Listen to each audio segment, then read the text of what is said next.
Saturday night. It's Clubhouse Dance Music. The tradition continues in the backgrounds. It's Wild Style. Take Me Home right here on Clubhouse Dance Music. Big shout-outs going out to everybody online at WTCCFM.org, ExtremeMixRadio.com. Everyone checked in at Facebook/CPR's Clubhouse. Of course, everybody listening to 4,000 watts of stereo power at 90.7 FM, WTCC. And coming up next is Michael Anthony, and we're going to be talking to him about his career, all the songs he's written, and the future as we continue on in Serenity, featuring Sean Davis, Sacrifice. My broken heart, it led me here, frozen in time and isolation. So I built these walls to surround me, but I'm still trying to mend the cracks, broken by denying your existence.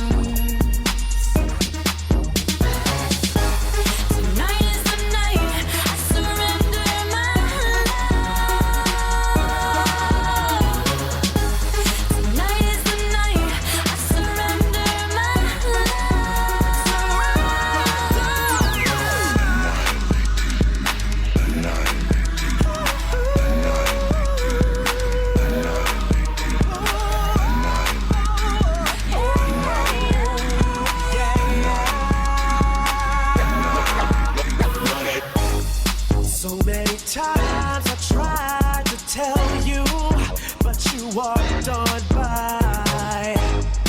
Maybe I was too distracted to care or see you cry. I never reveal myself, it's true. Shutting you up is just who I was. And now I'm standing here, drowning in your rain. Didn't we almost have it all? Live in the sweetest dream. What a beautiful tragedy. 'Cause all those mistakes we made, playing the games we played, the ultimate price we paid, didn't we? Baby, baby, tonight is the night I surrender my love to you. I'll just let it go. I set it all on fire, the flames of desire purify my soul. See, tonight is the night I let it go. Baby, burn bright, bright as the sun. Tonight is the night I surrender my love, burning my sacrifice. Maybe I'm burning, burning, burning my sacrifice. Maybe I'm burning, burning, burning my sacrifice.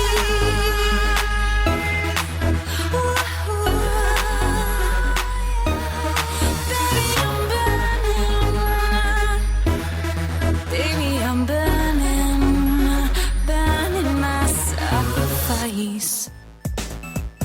It's CPR with you on Clubhouse Dance Music, and of course the CPR's Clubhouse podcast. And live in the studios, we have Artistik's Michael Anthony. What's up, what's up, what's up? I gotta say Artistic Michael Anthony because I put that you were coming on, and someone got you confused with Tasmania's Michael Anthony. And then they had another guy who, I guess, superimposed his picture on top of somebody's head or something, and he's calling himself Michael Anthony as well. It's like a Michael Anthony sighting, right? Yeah, how many Anthonys do we have? I don't know, man. Philip Anthony, George Anthony, Mark Anthony. I don't know. It's a lot of different Anthonys out there. Too many, right? Too many.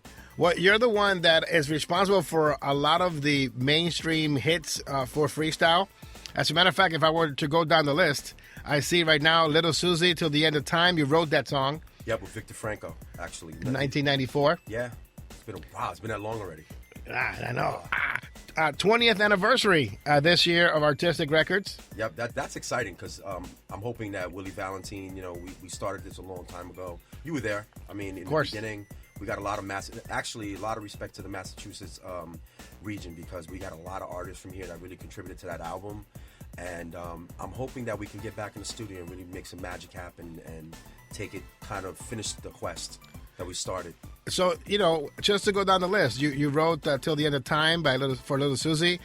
You did a remix with Willie Valentine. You co-produced George Lamont's Without You, 1998, when the bass was the type of production that everybody wanted. Everybody wanted bass music. We got the Cynthia Figueroa Touch Me. You did in 2000. You did Wendy I Know, which is one of my favorite songs of all time. Not only did you write it, but you co-produced it. Philip Anthony's biggest hit, My Beautiful Lady, the 2010 version. Christina Marie. Also, you wrote Coral's Tell Me Why. Pose Is Not Over. Not only did you write it, but you co-produced it. And Marisol, The Beginning of the End, you co-produced that particular track. Let's go to that track because you just mentioned that there's a lot of talent that came from this area. Willie Valentine responsible for coming here and cultivating a lot of the New England talent. What was it like going into the studio and doing Marisol's Beginning of the End? That was actually amazing for us because Willie and I were trying to look for artists that really could sing, that really had a great vocal, and we didn't care where. I mean, we were in Philly, we were in Jersey, and Massachusetts is not too far from New York City, and Marisol really had a great voice, and being in the studio with her was awesome. Willie and I had a really good time. We actually recorded that, if I remember correctly, like it was in Connecticut or up here. Yeah, I believe it was a Billy Idol studio. Billy Idol studio. Wow, that's going way back now. Idol Maker studio, yes. So yeah, so now that was a great song, and Willie and I produced a lot of stuff together, and with the artistic stuff, and I mean it goes even further back than that. Well, you're the original voice of Artistik Records because you did all the intros. Exactly. You were the intro guy, and I always look forward to the intro because it would be funny. It would be like a play on the music, or you throwing indirect shots at other labels. Yeah. My favorite one is Volume 3. Because you're in there and you're not even part of the album, and it's really funny stuff. So what was it like working on these compilations, these freestyle parades? It's funny. I was talking to Willie Valentine. Willie and I have known each other since we were like 4 years old, right? So I mean, we're going way back. Way back. And I guess we should tell the story a little bit, like how this happened. I know a lot of artists, they say, oh, you're new school, old school. No, actually, Willie and I are kind of old school artists. I mean, we were there from the beginning. I mean, we're talking about like growing up as kids, listening to 92 KTU. Well, let me rephrase that. Disco 92 KTU, because that's the real station. Listening to DJs like Aldo Marin, Latin Rascals, and absolutely, and we wanted to do that. So we were originally DJing, and then it got into the early hip hop days.